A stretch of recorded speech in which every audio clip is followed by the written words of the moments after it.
السلام علیکم۔ ترکی کے ارطغرل یعنی ارطغرل کا ڈرامائی کردار اپنی جگہ، لیکن تاریخی طور پر اس کے بارے میں جو کچھ کہا جا سکتا ہے وہ بس اتنا ہے کہ وہ مسلمان نہیں تھا، کائی قبیلے کی ایک شاخ کا سردار تھا اور سویت نامی گاؤں کا جاگیردار تھا۔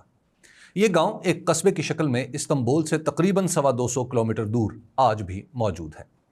1288 عیسوی میں ارطغرل 90 برس کی عمر میں سلجوقی حکومت کے ایک سرحدی قصبے کے نگہبان کے طور پر فوت ہوا۔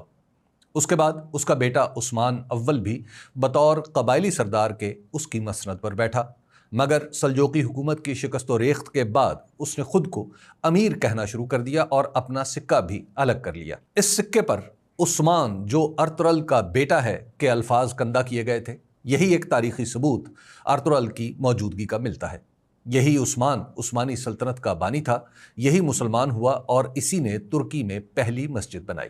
عثمان 1326 میں اگلے جہان سدھارا تو اس کے بیٹے اور خان نے حکومت سنبھالی۔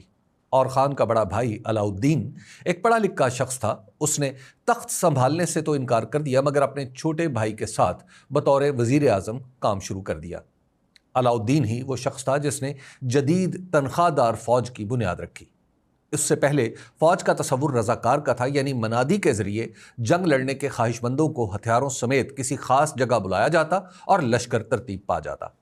ان سپاہیوں کا معاوضہ مال غنیمت میں حصہ ہوا کرتا تھا۔ علاؤالدین نے اور خان کو باقاعدہ تنخواہ دار فوج کی تجویز دی، جس کی منظوری کے بعد عثمانیوں نے باقاعدہ فوج بنائی، جس میں 10 سواروں کے ایک دستے سے لے کر 1000 سپاہیوں تک کی جماعتیں شامل ہوئیں۔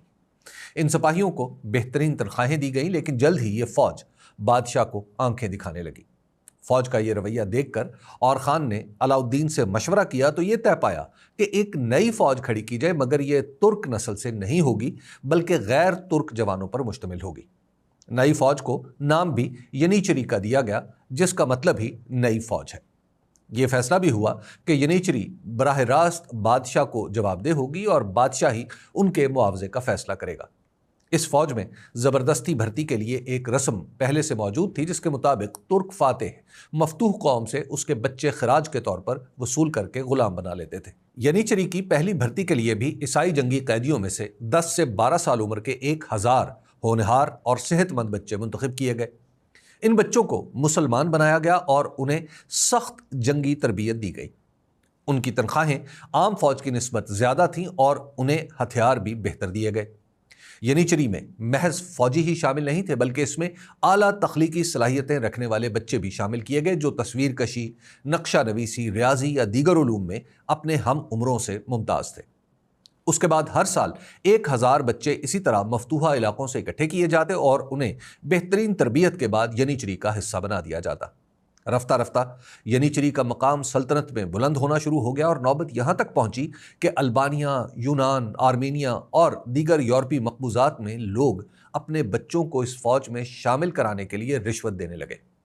ینیچری کے علاوہ عام ترکی فوج بھی موجود تھی، مگر اس کی حیثیت کم تھی۔ ترکوں کو جب بھی جنگ کا سامنا کرنا پڑتا تو پیادوں کے بے قاعدہ دستوں کو آگے رکھا جاتا۔ یہ دستے دشمن کی تلواروں کا چارہ بن جاتے اور دشمن ان سے لڑ کر کمزور ہو جاتا۔ ان کے پیچھے عام فوج ہوتی جو دشمن کو نڈھال کر دیتی۔ اس کے بعد ینیچری اپنے ہی فوجیوں کی لاشوں پر چلتے ہوئے دشمن کو تہس نہس کر ڈالتے۔ یوں یہ ایک ایسی فوج بن گئی جس نے عثمانی سلطنت کی سرحدیں عرب، افریقہ اور یورپ تک پہنچا دیں۔ ینیچری چونکہ بنیادی طور پر نو مسلموں کی فوج تھی، اس لیے اس کی مذہبی تربیت کے لیے اس وقت کے ایک خدا رسیدہ بزرگ حاجی بکتاش ولی کے سلسلے سے تعلق رکھنے والے افراد کو متعین کیا گیا۔ یوں ینیچری مذہبی حوالے سے بھی متحد ہونے لگی۔ حاجی بکتاش ولی سلسلے کو جب فوجی حمایت مل گئی تو اس کے مریدین کی تعداد میں بھی اضافہ ہونے لگا اور یوں یہ سلسلہ عثمانی سلطنت میں اہمیت اختیار کرتا چلا گیا۔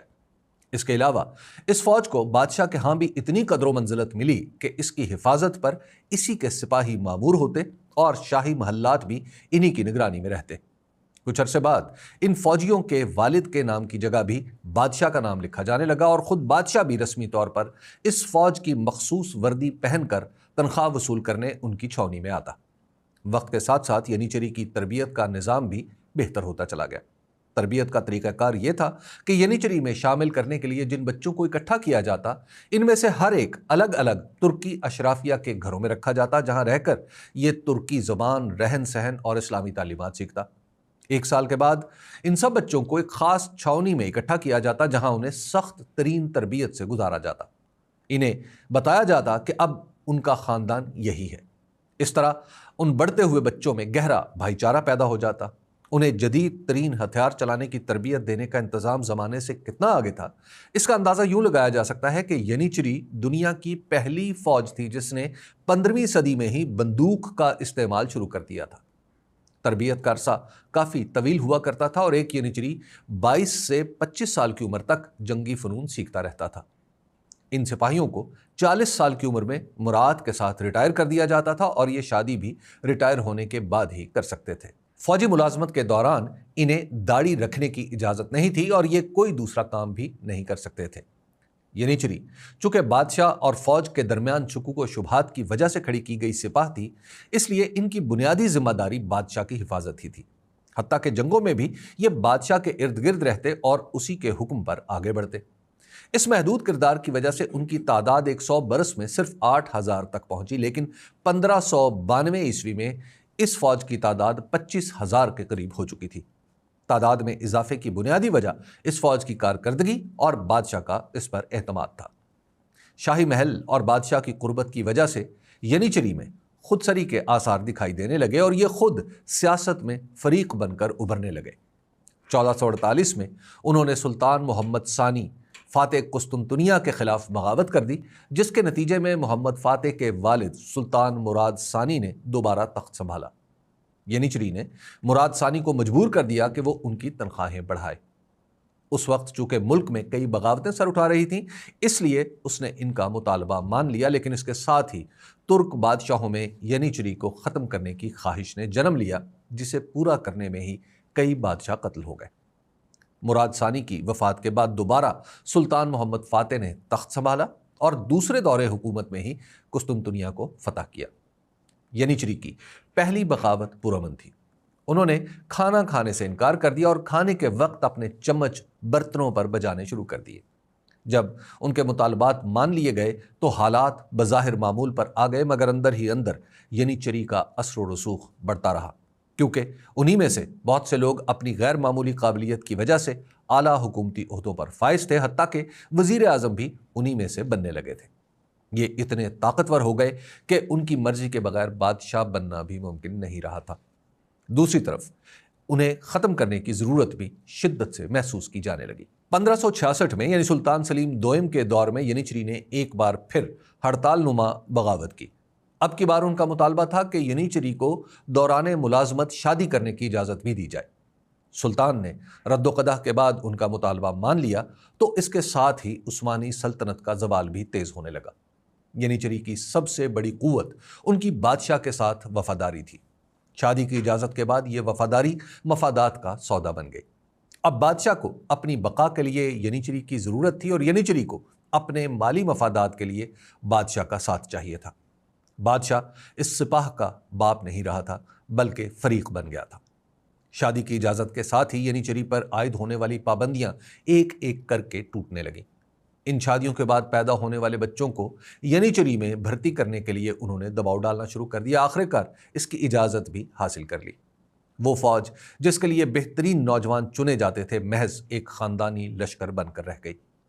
اس کے بعد انہوں نے کاروبار کرنے کا اختیار بھی حاصل کر لیا اور ینیچری کاشتکاری یا تجارت میں مشغول ہوئے۔ یہ وہ زمانہ تھا جب دنیا کی دوسری سلطنتیں یعنی فرانس، برطانیہ، اسپین اور پرتگال ہندوستان، امریکہ اور آسٹریلیا تک پہنچ رہی تھی۔ عثمانی سلطنت ینیچری کی یرغمال بنتی جا رہی تھی۔ ینیچری حکومتی وسائل پر تو قبضہ کیے جا رہے تھے، لیکن سلطنت کی توسیع تو دور کی بات، اس کے دفاع میں بھی کمزور پڑتے چلے جا رہے تھے۔ ینیچری کی خود سری کا آغاز 1566 میں سلیمان اعظم کی وفات کے بعد شروع ہوا۔ سلیمان اعظم ہندوستان کے مغل بادشاہ اکبر اعظم کا ہم اثر تھا۔ سلیمان کی وفات کے بعد شاہی محل میں ینیچری بذات خود ایک طاقت بن گئے۔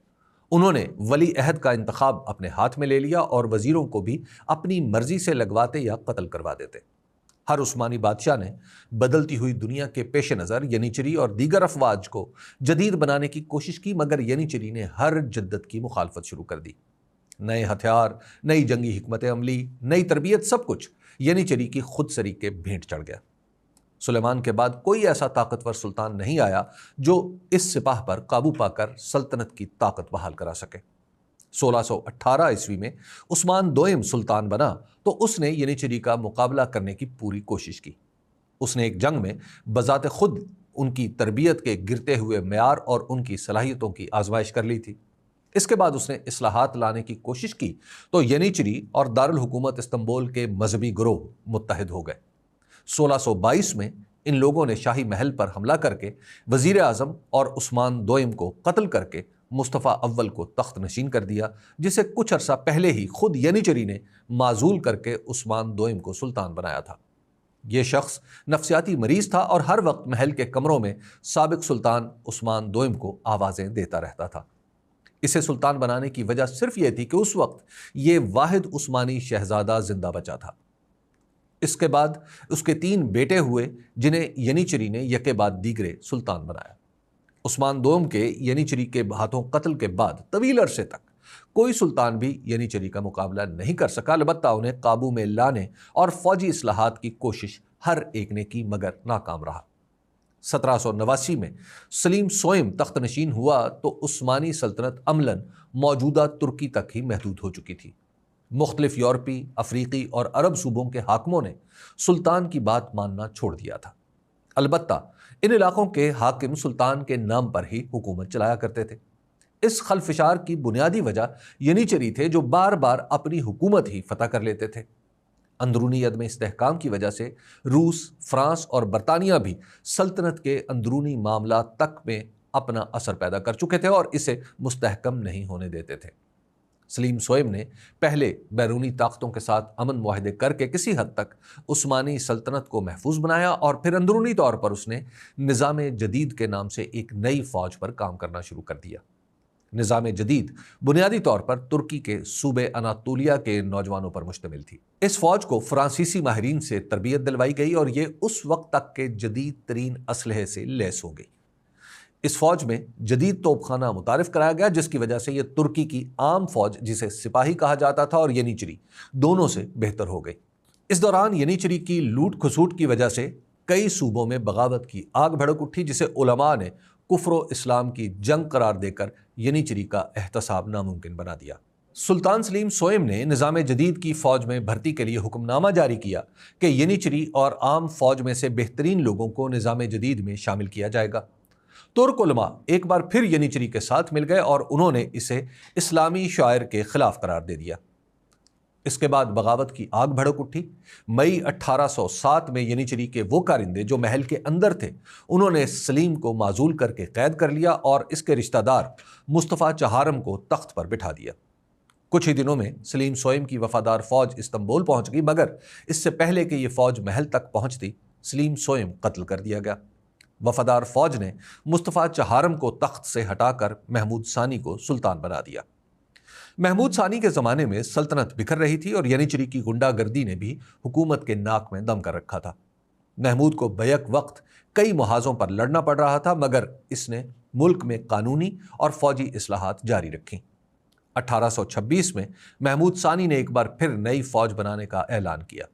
توقع کے عین مطابق ینیچری نے ان اصلاحات کو ملک کے لیے نقصان دہ قرار دیا۔ کچھ علماء بھی ان کے ساتھ مل گئے اور 6000 ینیچری نے استنبول میں بغاوت کر دی۔ ابھی ینیچری محل تک نہیں پہنچے تھے کہ محمود ثانی نے حضور اکرم صلی اللہ علیہ وآلہ وسلم کا خرقہ اپنے سر پر لیا اور استنبول کے عوام سے ینیچری کے فتنے کو ختم کرنے کے لیے مدد مانگی۔ اس کا نتیجہ یہ ہوا کہ نظام جدید کی فوج اور عوام دونوں مل گئے۔ استنبول کے شہریوں نے مل کر ینیچری پر حملہ کر دیا۔ نظام جدید کی فوج نے ینیچری کی بیرکوں پر گولہ باری کر کے 4000 ینیچری کو مار ڈالا، جبکہ 6000 عوام کے ہتھے چڑھ گئے۔ یہ واقعہ 15 جون 1826 کو پیش آیا۔ اس وقت ینیچری کی تعداد 1,35,000 تھی۔ استنبول کے واقعے کے بعد یہ سب تتر بتر ہو گئے۔ ان میں سے بیشتر کو ملک سے نکال دیا گیا یا مار ڈالا گیا۔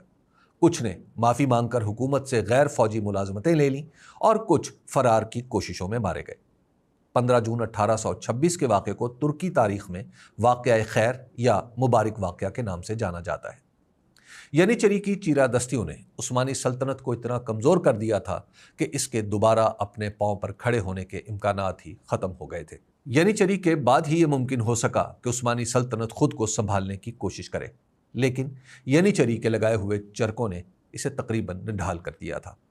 عثمانی سلطنت کی حریف ریاستیں ترقی کر چکی تھیں، جبکہ ترکی کو پٹڑی پر لانا ہی ممکن نہیں رہا تھا۔ سلطان محمود ثانی نے قانونی اور دستوری اصلاحات کی رفتار تیز کرنے کی کوشش کی، مگر پوری سلطنت میں کوئی حکومت کا بھروسہ کرنے پر تیار نہیں تھا۔ عثمانی سلطنت بکھرتی چلی گئی اور کوئی اصلاح اسے واپس نہ لا سکی۔ یوں ینیچری دنیا کی پہلی فوج بن گئی جو اپنا ہی ملک کھا گئی۔ شکریہ۔